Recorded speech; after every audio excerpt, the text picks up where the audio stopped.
told you it was just a coincidence. But what if every so-called coincidence is actually a breadcrumb? A data packet sent across space-time by a version of you that already knows how it ends. I will tell you a short story about this. One morning, a woman named Clara receives a phone call from an unknown number. No one speaks. Seconds later, her favorite childhood song, one she hasn't heard in over 20 years, randomly begins playing on the radio, confused but moved. She walks outside and spots a butterfly tattoo on a stranger's wrist. The exact design she drew in her diary years ago but never showed to anyone. That same night, she finds an old letter from her grandmother tucked in a book she didn't even remember owning, with a message that reads, "You already know. Just trust the path." Clara is overwhelmed. Is this random, or is something someone trying to reach her? Here's the paradox you were never taught in school. Time isn't moving in one direction. Your past isn't behind you, and your future isn't waiting for you. It's already happening. Right now, in another vibrational layer of the field, another you is living the life your soul is calling you toward. And synchronicities, they're not accidents, they're transmissions. But here's the part that most people miss. And this is what changes everything. Synchronicities are not passive signs. They are interactive invitations. When you experience a synchronicity, whether it's a repeated number, a meaningful symbol, or a sudden meeting, you're not just witnessing something magical. You're being observed back. The field is watching how you respond, because your response determines if the timeline continues to open or if it collapses into silence. Now pause and let this settle in. What if you've already ignored 12 messages from your future self today and never knew it? Modern quantum physics is beginning to support what mystics, sages, and spiritual teachers have whispered for centuries, that we live not in a solid fixed reality, but in a multi-dimensional sea of probabilities. According to the many worlds interpretation in quantum mechanics, every decision, every intention, and every emotion branches reality into multiple timelines, each one as real as the last and all existing simultaneously. In other words, the version of you who already healed, already manifested the relationship, the abundance, the clarity already exists. The question is, are you aligned enough to receive what they're trying to show you? This brings us to the first glitch in our perception. We've been taught to look at synchronicities as cute signs from the universe, little cosmic winks that make us feel special. But that's not the real reason they appear. The deeper truth. They are feedback loops, real-time signals that your consciousness is brushing up against a new vibrational frequency. The moment you shift even slightly into alignment with a higher potential, boom, the field reacts. You're not seeing signs. You're transmitting and receiving simultaneously. But this opens a disturbing question. What happens when you feel nothing? No signs, no synchronicities, just silence. That silence, it's not punishment. It's feedback, a reflection of incoherence, a state where your thoughts, emotions, and energy are out of sync with your future self. The field isn't denying you. It's just waiting for you to become readable again. Think of it like tuning a radio. The frequency is always broadcasting, but if your dial is off by even half a point, you get static. You miss the music. The song of your future is already playing. But if you're drowning in noise, fear, overthinking, or distraction, it can't break through. Not because it's not there, but because you're not there. So now let's turn the puzzle inside out. What if the seemingly random breakup you went through last year was never about heartbreak, but a vibrational course correction designed to move you toward a person you haven't even met yet, who unlocks your next evolution? What if the job you lost wasn't the end of your stability, but the only way your future self could shake you awake from a timeline you were never meant to stay on? The universe doesn't speak English. It speaks frequency, resonance, and synchronicity. Every time you get a flash of déjà vu, every time you hear someone speak the exact phrase you were just thinking, every time your body reacts before your mind understands why, it's a clue, a marker, a flash drive from your multidimensional self. And here's the twist. Most people delete the file before they even open it. Why? Because the moment we're trained to seek logic, we silence intuition. We start asking none, what does this mean? Instead of feeling, what is this activating in me? That's the incomplete puzzle your rational mind hates. There is no logical explanation for a message meant for your soul, and yet paradoxically, quantum science supports this mystery. In Wheeler's delayed choice experiment, particles behave differently depending on how and when they're observed, even retroactively, meaning your present moment observation can affect the past trajectory of a particle. Translation: your awareness now can alter the path of your past and by extension your future. Let that melt into your cells. Your now moment isn't a result. It's a command center. This isn't spiritual poetry, this is physics. This is biology. This is the anatomy of manifestation. And synchronicities are the neural pathways between timelines. You're not just getting signs. You're literally walking across quantum bridges built by the parts of you that already know the way. But wait until you see what happens when you start to respond to these messages deliberately. When you begin to act as if each synchronicity is a conversation with your higher self. Not a random hello, but a mission brief. That's when the game changes. That's when the field gets louder and reality begins to bend. In the next chapter, we'll pull back the veil and explore what physicists now know about how your future is already encoded in the quantum field, and how you can begin to tune your inner state to receive clearer, faster, more powerful transmissions. Because the signs are not slowing down, they're getting more precise. And your future self is getting louder. When we speak of the future, most people imagine a distant point ahead, a stretch of time that hasn't happened yet. But what if I told you the future isn't ahead of you because it's already inside the field, waiting to be activated by your frequency? You see, in classical physics, time is linear. Past, present, future, a sequence, a line. But quantum physics destroyed that illusion long ago. The moment particles began to behave differently depending on how and when we observe them, the entire structure of time began to bend. According to John Wheeler and the principles behind the delayed choice experiment, the present can influence the past. And if the present affects the past, then the future must already exist in some form, not as a fixed destination, but as a wave of potential realities, waiting for your consciousness to collapse one of them into form. This is the quantum field, not an idea, a structure of reality, a sea of vibrating information that contains every possible version of you, the you who stayed, the you who left, the you who became, and the you who doubted. It holds the relationship you haven't manifested yet, the healing you haven't felt yet, the success you secretly dream about but don't yet believe you deserve. All of it encoded like data in a frequency cloud beyond time. Now here's the strange part. This field doesn't respond to your wishes. It responds to your state. That means no matter how much you desire a future, if your emotional and energetic baseline doesn't match it, the signal won't lock in, the download doesn't complete. In other words, manifestation isn't about calling something in. It's about tuning yourself to the version of reality where it's already true. That's why so many people experience partial manifestations, moments where it feels like things are starting to align, but then the opportunity slips away, or the feeling fades, or life gets in the way. The truth, life isn't getting in the way. Your signal is dropping, and when your vibration drops, the timeline disconnects. Think of it like this.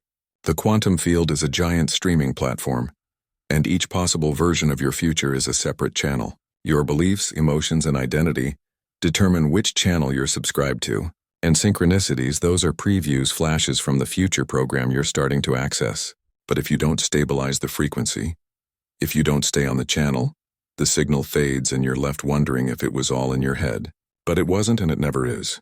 So let's go deeper. Dr. Joe Dispenza often talks about the idea of becoming no one, going nowhere in no time.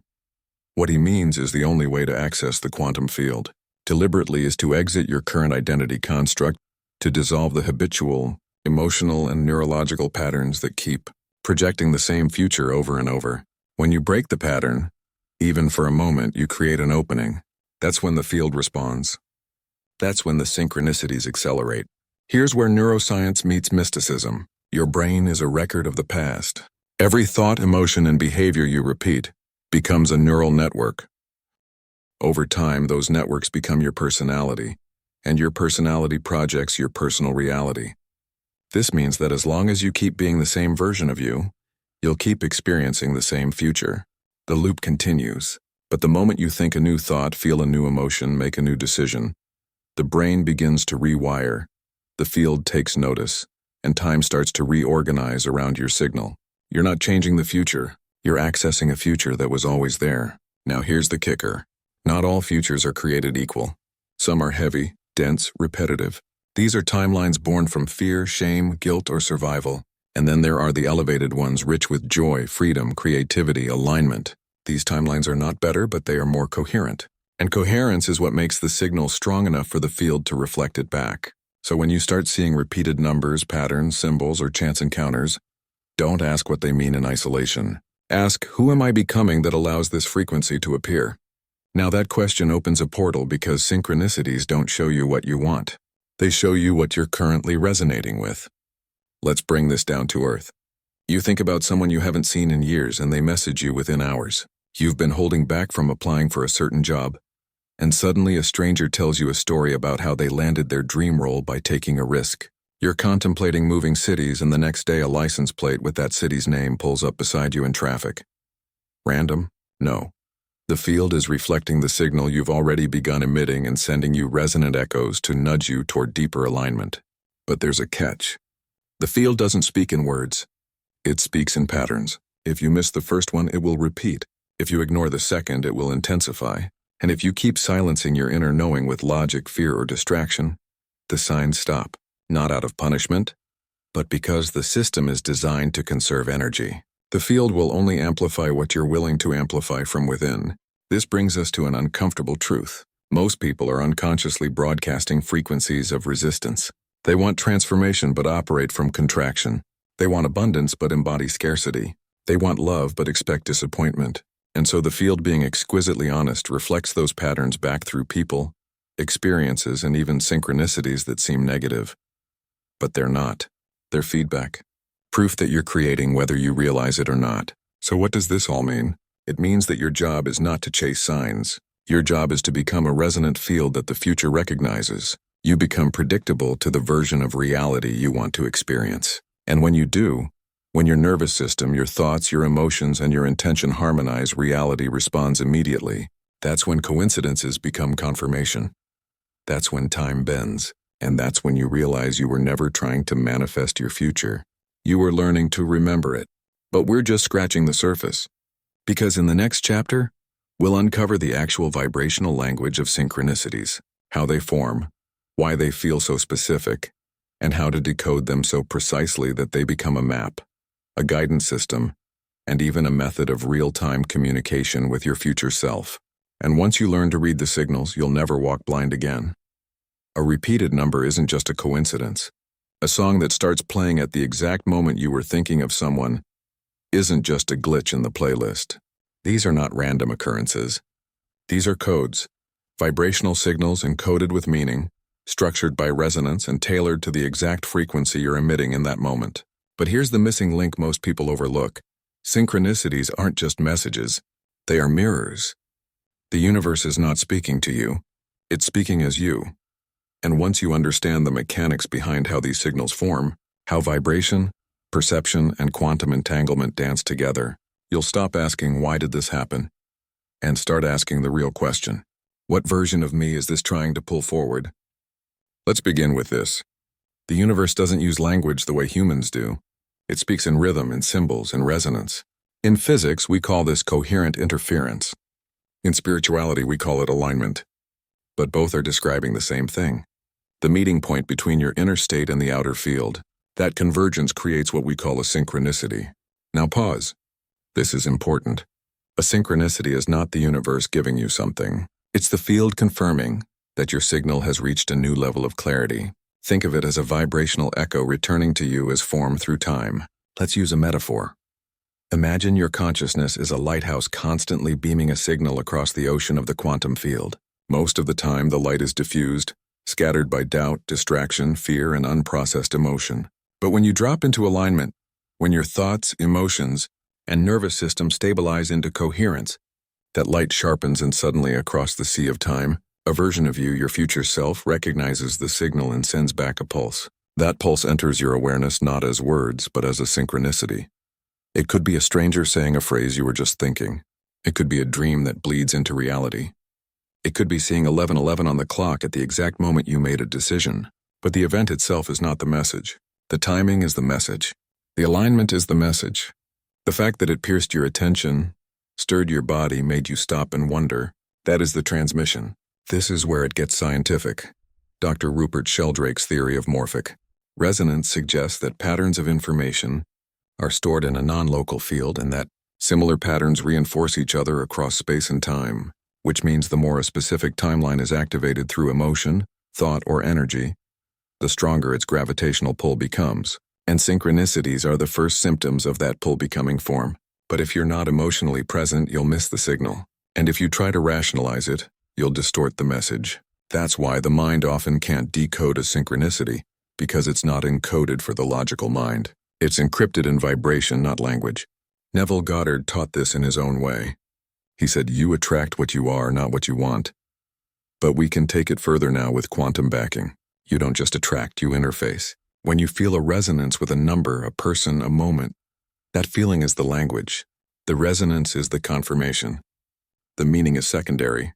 Now let's go deeper. Most people only recognize synchronicities when they're obvious, but the field is far more subtle than that. There are microsynchronicities happening all day long. Energetic nudges, intuitive whispers, micro glitches in time that only the deeply present will perceive. That's why spiritual awakening often feels like waking up inside the dream, because you start noticing patterns that were always there, but you were too unconscious to see. This is why spiritual practices like meditation, breath work, and presence are not optional luxuries. They are tools to tune your receiver. Without them, your nervous system is too chaotic to decode the signals. Your perception is too entangled in the past to notice when the future is knocking. And here's something wild. Researchers in neuroscience have found that the heart has a measurable electromagnetic field that extends several feet beyond the body. And this field is more accurate at predicting future events than the brain. In other words, your heart often perceives a synchronicity before your mind even registers it. That flutter in your chest, that tightness in your gut, that wave of recognition when you read a sentence or hear a lyric, those are not reactions, and they are decodings. Your body is interpreting data from the field in real time. But the decoding doesn't end with noticing. The real mastery is in how you respond. You see, every synchronicity is an initiation, a choice point, a moment where your future self offers you a new alignment. But you must respond in action. That might mean making the phone call you've been avoiding, saying yes to the opportunity that scares you, changing the story you tell about who you are and what you deserve. The field only gives you more of what you show you're ready to embody, which is why people who chase signs without changing themselves often get stuck. They want validation, not transformation. But the field isn't here to entertain you. It's here to evolve you. So here's a radical idea. Stop asking for signs. Start becoming one. Live your life in such a way that your energy becomes unmistakable, that your presence becomes an indicator of a new timeline, that you yourself become a walking synchronicity in someone else's life. Because when you live in coherence, the field organizes around you. People show up without being called. Opportunities align without effort. Time bends, reality shifts, and your very existence becomes a signal that activates the future you came here to live. But the biggest mistake thinking that a synchronicity is the destination. It's not. It's a doorway, a bridge, a breadcrumb from the self that already remembers. But if you stop walking every time you see one, you miss the message entirely. Now in the next chapter, we'll enter dangerous terrain. What happens when you ignore the signs? What happens when the field keeps whispering but you keep second-guessing? We'll uncover the consequences of spiritual amnesia, and why ignoring synchronicities delays your evolution, your manifestation, and sometimes your destiny. The field is watching, and not all messages wait forever. There's a silent moment that lives between every synchronicity and your response to it. A breath, a choice point, and what you do in that space determines whether your next timeline opens or closes. The truth no one wants to say out loud. Most people don't miss their manifestations because they're unlucky or unworthy. They miss them because they hesitated. They received the signal and ignored it, not because they didn't believe, but because they weren't ready to become what the signal was asking of them. Let me tell you a story. Luca had been meditating for weeks on clarity. He wanted a sign, something to confirm he should leave his corporate job and pursue his creative calling. One night he dreams of walking down a glowing hallway with a single door at the end. The next day, a friend randomly mentions a company looking for exactly the kind of work Luca had dreamed of doing in a city he had always been drawn to. The offer felt too precise to ignore, but instead of acting, Luca hesitated. He analyzed. He made a pros and cons list. He told himself he needed more time. 2 weeks later, the position was gone. That door glowing with alignment had quietly closed. This isn't about punishment. It's about physics. The quantum field is alive, interactive, and above all efficient. When it sends a synchronicity, it's because your frequency has momentarily aligned with a timeline. That window of coherence is open, but it won't stay open forever, because the field responds to momentum, not indecision. Action is not the reward. Action is the code that tells the field, Yes, I'm ready for this. Now ask yourself, how many signs have you received that you didn't act on? How many times has your intuition whispered and you told it to wait? Synchronicities are generous but not eternal. They're like tuning forks. They resonate strongest when struck. But delay dulls their power. Doubt distorts their meaning, and fear disintegrates their clarity. When you say maybe, the field hears not yet and the timeline shifts. Here's the part that hits hardest. The signs don't stop because you're broken. They stop because the signal you emit tells the field that you're not available for that level of alignment right now. And since the field is always listening and always mirroring and it recalibrates, it pulls that version of the future back into potential and offers you something else. Something smaller, something safer, something more familiar. This is what we call timeline delay. A version of you had already manifested what you asked for, but instead of stepping into that identity, you postponed. You looped. You dimmed your signal. But the story doesn't end there. Because the beauty of the field is that nothing is ever lost, only waiting to be tuned to again. Your future self is patient. It will send another sign, a new configuration, a different doorway. But each time you delay, the cost is not just time. It's vibrational integrity. You begin to doubt your own clarity. You stop trusting your knowing, and soon you start believing that the universe is silent, when in truth you simply stopped listening. And here's where it gets deeper. The more signs you ignore, the more life has to escalate the signal. At first, it's a gentle nudge, a meaningful coincidence, then it becomes a repeated message, then a dissonance you can't shake. And if you keep avoiding the message, it becomes a disruption, a breakdown, a loss. Not because the field is cruel, but because sometimes pain is the only vibration strong enough to collapse the old identity. It's not punishment, it's recalibration. But what if right now you chose to stop postponing? What if you stopped waiting for the signs to be louder and started becoming quieter inside? What if instead of asking, was that really a sign? You started asking, what part of me is afraid to follow this? Because the only thing ever standing between you and your highest timeline is the version of you that believes it's safer to stay the same. Let that sink in. The synchronicity has already arrived. The door is already open. The field is already aligned. But if you don't walk, nothing changes. There is no perfect moment, no absolute certainty. There is only presence. And presence is what activates the bridge. Now I want to invite you to anchor this shift with something small but powerful. Type in the comments, I choose the version of me who listens. Let this be your first step, not just toward acknowledging the signs, but toward responding to them. Because when you claim it out loud, you become more than a seeker. You become a collaborator. You become the kind of soul the field recognizes instantly. Because you don't just wait for magic, you answer it. And this is the moment the timeline shifts. Now here's something rarely talked about in spiritual spaces, but it's vital. We focus so much on attracting signs, visualizing outcomes, feeling into the field, but there's a deeper layer that few dare to explore.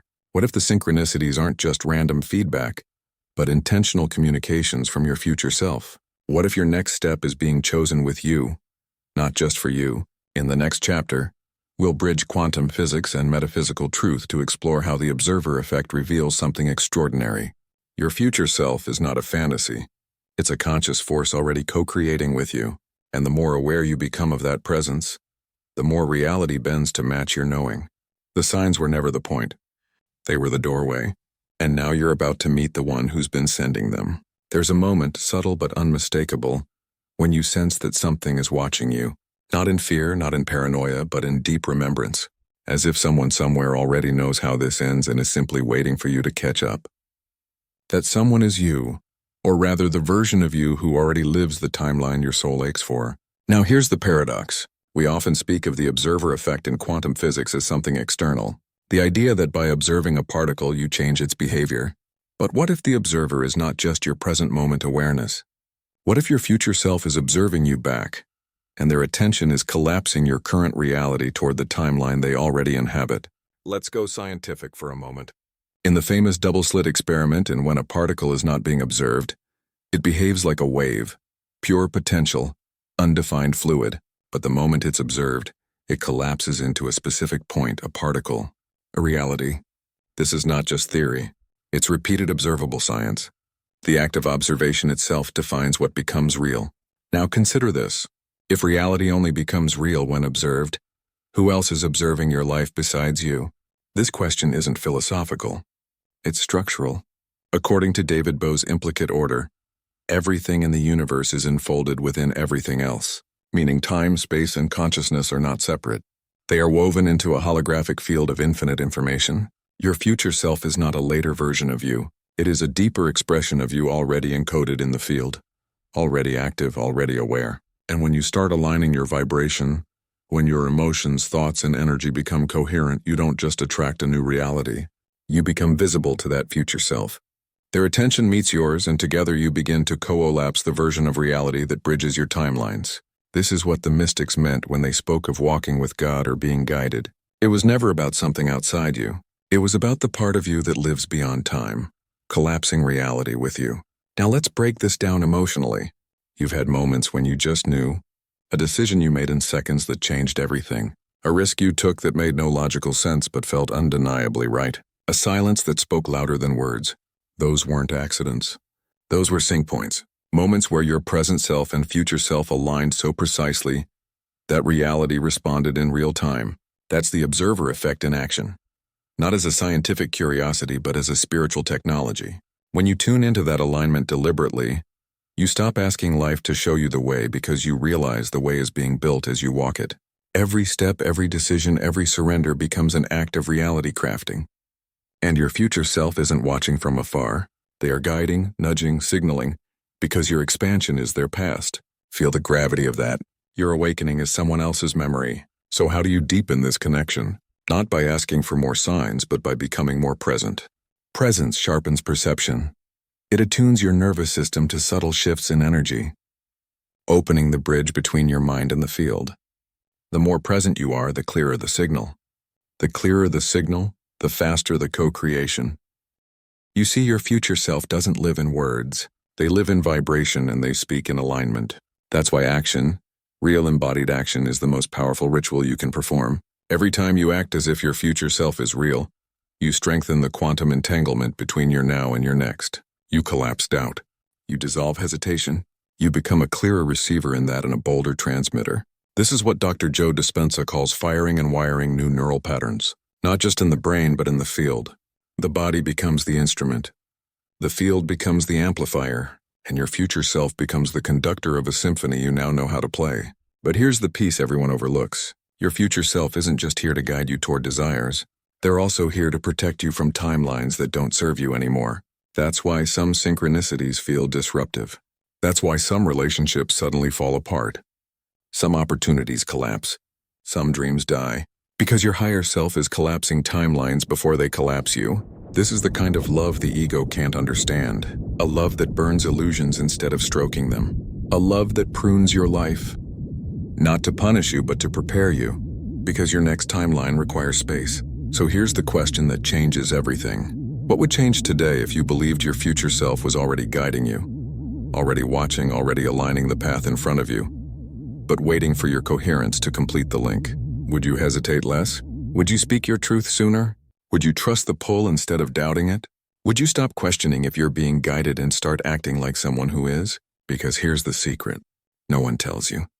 The more you trust the field, the louder it speaks. The more you honor the signals, the more frequent they become. The more you move in alignment, the more your future self pours power back into the now. You're not moving toward your destiny. You're moving with it. You're not the seeker. You're the signal.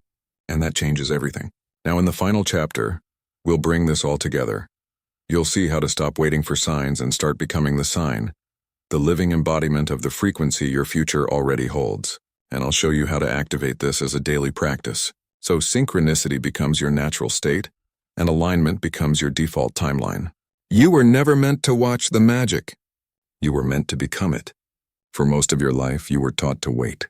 To wait for signs, for confirmations, for green lights from the universe. You were trained to believe that power lived outside you, that guidance must arrive in coded messages or divine interventions. But what if you've been reading the signals backward? What if the moment you stop waiting, the field starts listening? This is the turning point. The moment when you stop chasing the next sign and start becoming the source of alignment itself. Because the truth is, the future you seek isn't a destination. It's a frequency, a state, a level of consciousness that already exists and that you right now have the power to embody. Synchronicities don't happen because you asked. They happen because you matched.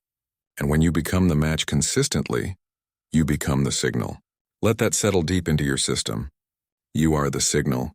The field doesn't respond to the version of you that is waiting, hoping, or doubting. It responds to the version of you that embodies, that walks as if it's already done, that breathes as if the future is here, that doesn't just speak affirmations, but becomes the affirmation, because energy doesn't lie. Now here's what most people miss. Synchronicities are not the goal, they're training wheels. They're echoes from your higher self designed to teach you how to recognize your own power. But once you stop needing the signs to believe, something magical happens. You move from confirmation to command. You stop interpreting the field and start directing it. But here's the paradox. You don't direct the field with force. You do it through resonance, through nervous system safety, through emotional coherence, through spiritual integrity.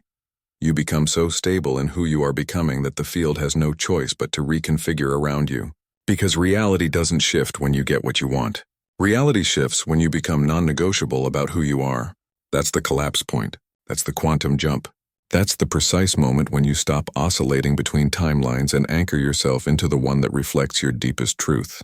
And from that point forward, synchronicities don't just happen, they orbit you. You become a magnetic field so clear, so consistent that the right people, opportunities, messages, and timelines can't help but find you. You don't manifest from need. You manifest from remembrance. You remember who you are, what you came here to live, and how reality bends around the frequency of certainty. That's the shift no one can do for you. No book, no teacher, no sign will ever replace the embodied decision to say, I am the version of me I've been waiting for. Don't wait for the next sign. Become the sign. And remember this, you are not separate from the future you're dreaming of. You're entangled with it. It already knows your name. And every time you show up with clarity, presence, and courage, you make it a little more real. So stop asking the universe for a miracle and start becoming the frequency that miracles respond to. The field is ready. Your future self is watching. And the timeline is open.